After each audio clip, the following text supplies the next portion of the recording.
So guys, आप सभी ने सोल लैंड 2 के एपिसोड 1 और 2 को तो आप सभी ने देख ही लिया होगा। तो दोस्तों, आज हम करने वाले हैं सो लैंड 2 के एपिसोड 3 को फुल एक्सप्लेन, वो भी वीडियो क्लिप्स के साथ। इसीलिए अगर आपको वीडियो थोड़ी सी भी अच्छी लगती है तो प्लीज वीडियो को लाइक करो और चैनल को सब्सक्राइब जरूर कर लेना। तो चलिए शुरू करते हैं। एपिसोड शुरुआत होती है और हमें टांगे और बीबी को दिखाई है, जहां यह दोनों हुआ युवाओं को लेकर जमीन में आते हैं और इसी के पास में एक काफी बड़ी लेक भी होती है। और तभी हुआ यू हैव अपने सामने इस लैंड की सबसे ज्यादा प्रेस्टिजियस अकादमी को देखकर काफी खुश हो रहा होता है। और तभी तंगी उसे कहती है, देखो तुम कितने ज्यादा एक्साइट रहे हो, लेकिन इतनी जल्दी एक्साइट मत हो। और अगर तुम 3 महीने बाद होने वाले फर्स्ट टेस्ट को पास कर लेते हो तभी तुम यहाँ पर रुक पाओगे। और वही भी हुआ युवाओं को बताता है, ये टेस्ट आउटर के लिए। और कुछ सालों बाद आउट अकादमी के सिर्फ जिन चुने ही आउटस्टैंडिंग डिसेबल ही ग्रेजुएट होंगे, तब जाके वो इनर अकादमी के डिसेबल बनेंगे। और मतलब कि जो इनर अकादमी के हैं सिर्फ वही शेरो रियल स्टूडेंट है। यह सुनकर हुआ टेस्ट को पास करना क्या इतना हार्ड होता है। तब बीबी कहता है, इसकी 2 बेसिक रिक्वायरमेंट है और सबसे पहले ये है कि तुम्हारी उम्र 12 साल से कम होनी चाहिए और दूसरी तुम्हारी स्पिरिट पावर 15 तक होनी ही चाहिए। इधर हुआ यू हैव 3 महीने के अंदर लेवल 15 तक पहुंचने का सोचते हुए काफी ज्यादा परेशान होने लगता है और वो पुरानी बात को याद करने लगता है, जब किसी ने उससे यह कहा था कि तुम्हारे अनेक स्पिरिट लेवल की ही है, तुम सच में काफी बड़े लूजर हो। वैसे तो तुम्हें मुटेटर स्पिरिचुअल टाइम स्पिरिट में काफी रेयर है, लेकिन यह उतनी ही ज्यादा कमजोर भी है। और तुम बस हमारे ड्यूक माइनर के ऊपर एक कलंक हो और तुम नरक में क्यों नहीं चले जाते हो। और इन्हीं बटन को याद करके हुआ यू हैव सब होते हुए कहता है, मेरे पास ज्यादा कुछ नेचुरल गिफ्ट नहीं है और मैं काफी धीरे धीरे कल्टीवेट भी करता हूँ। और वही हुआ युवाओं को ऐसे निराश होता देखकर बीबी उसे कहता है, हु आर यू हो नेचुरल गिफ्ट तो सफलता का सिर्फ एक छोटा सा हिस्सा है। तुम्हारे पास एक सलीम स्पिरिट है और ग्रेट पोटेंशियल भी, इसलिए तुम्हें इतना ज्यादा निराशा नहीं होना चाहिए। बस तुम प्रैक्टिस ज्यादा करो टाइम या, और मैं अपनी पूरी कोशिश करेंगे तुम्हारी मदद करने के लिए। और इसके लिए हुआ यू हैव बीबी को धन्यवाद कहता है और माँ में कहता है, मुझे कुछ भी करना क्यों ना पड़े, लेकिन मैं यहीं पर रुक के रहूंगा। और वही ये दोनों हुआ युवाओं को ऐसे जोश में देखकर टांग या खुश होते हुए और हंसते हुए बीबी से कहती है, इसकी तरफ तो देखो, यह बिल्कुल वैसा ही ग रहा है जैसे हम पहले बार इंटर हुए थे यहाँ पर। जिसके बाद हुआ यू हैव टांगया और बीबी को बाय बाय करके यहाँ से श्रीका अकादमी की तरफ निकाल पड़ता है। और इसके बाद हुआ यू हैव जैसे ही स्ट्राइक अकादमी के रूम नंबर 108 में पहुँचता है तो वो वहाँ पर काफी ज्यादा धूल और गंदगी पता है। और इस पर वो जोर से कहता है, चलो सबसे पहले इस रूम को साफ करते हैं। और यह खाने के बाद हूँ आर यू हो जोरों शानों से कमरे की साफ सफाई करना शुरू कर देता है। और आखिरकार कुछ समय बाद यह कैमरा पूरी तरीके से साफ हो जाता है। और तभी जैसे ही हुआ उसे सफाई करके बैठने ही वाला होता है कि तभी एक और पसंद इस रूम के अंदर ए जाता है। इस बंदे को देख के हुआ यू हैव माँ में कहता है, ये कितना ज्यादा प्रीति लड़का है और इसकी पिंक ब्लू आईज कितनी ज्यादा स्पेशल है। और हुआ यू हैव उसके पास जाके उससे पूछता है कि क्या वही उसका रूममेट है। और ये लड़का फिरते हुए हुआ यू हैव को उसकी रास्ते से हटे के लिए कहता है।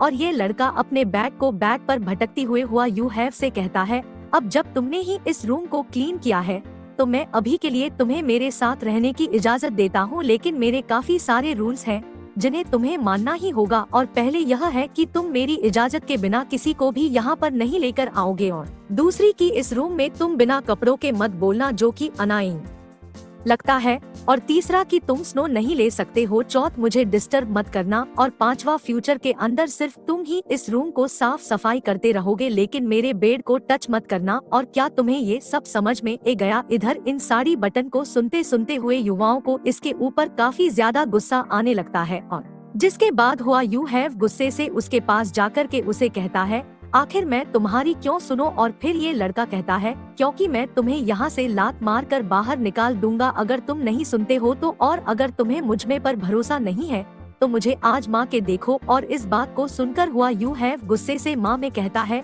अब मैं और बर्दाश्त नहीं करूँगा ऐसे दादागिरी करने वाले एटीट्यूड वालों को। और हुआ यू हैव पुरानी बटन को याद करने लगता है, जब उनसे कहते थे कि यह सिर्फ उनके लिए एक कलंक है और अगली बार जब तुम हमें देखो तो घुटनों के बाल बैठ के हमसे दया की भीख मांगना, नहीं तो हम तुम्हें हर बार ही ऐसे पीटेंगे जब तुम हमें देखोगे। इसके बाद हुआ यूं हो इस लड़के से कहता है क्यों ना हम बाहर चले, और हूँ आर यू हो फाइट को शुरू करने से पहले इसका नाम पूछता है जी पर यह लड़का अपना नाम ढूंढ बताता है। इधर हुआ यू हैव भी अपना नाम बताता है और फिर यह लड़का कहता है काफी जल्द ही हुआ यू हैव नाम यहाँ से चला जाएगा। और तभी इन दोनों को देखकर एक बच्ची कहती है देखो वहाँ पर दो फ्रेशमान फाइट कर रहे हैं, और जी लड़के के पिंक ब्लू आईज है, वो कितना ज्यादा हैंडसम है ना, और यहाँ पर आराम कर रहे हैं।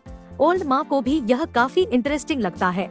और फिर वन कहता है चलो ए जो, वैसे भी तुम्हारे पास मामूली सीधा स्पिरिट रिक, और क्या सच में तुम्हारे पास सिर्फ इतना ही है? तो मुझे लगता है कि मुझे अपनी स्पिरिट की भी जरूर नहीं पड़ेगी तुम्हारे साथ डील करने में। और भरते यह लड़का काफी ज्यादा तेजी से हुआ युवाओं को केक करने के लिए आगे आता है, लेकिन हुए युवाओं किसी तरीके से उसे ब्लॉक कर लेट है और उसे लड़के के काफी करीब ए जाता है।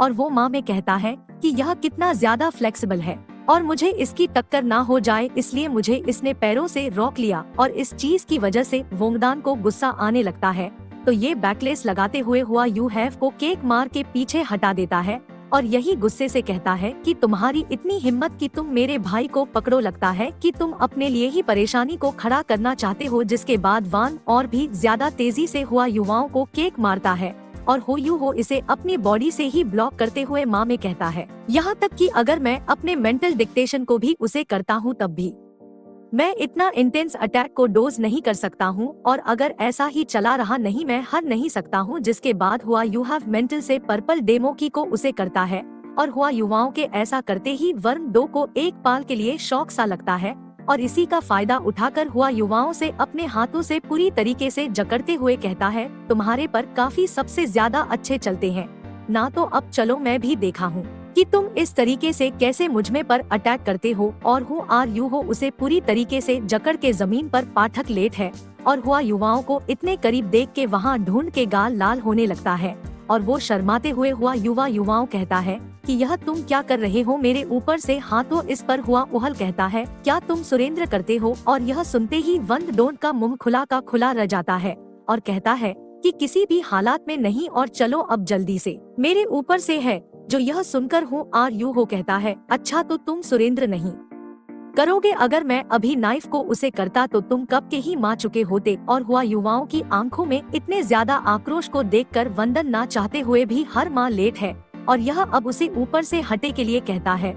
और फिर हुआ युवाओं कहता है कि रही बात उन पहले के 5 रोल की जो तुमने मुझे पहले कही थी, तो मैं उनके लिए हाँ कहता हूँ, और ऐसा इसलिए नहीं क्योंकि मैं तुमसे करता हूँ बल्कि इसलिए कि रूममेट के तौर पर मैं तुम्हारी इज्जत करता हूँ और मैं जानता हूँ कि अगर तुम अपनी स्पिरिट को उसे करते तो शायद मैं कब का ही हार चुका होता। लेकिन तुम भी इस बात को याद रखना कि अगर तुमने मुझे दोबारा से इंसल्ट किया तो शायद मैं तुम्हें मार मार के हालात खराब कर दूंगा, लेकिन मेरे करने से पहले तुम्हें इसकी कीमत अपने भी खून से चुकानी पड़ेगी। जिसके बाद हम कुछ पलों के बाद का सीन देखते हैं। तब तक हुआ युवाओं भी यहाँ पर इसे छोड़कर चला गया होता है और यह यहाँ पर अकेला ही बैठा होता है।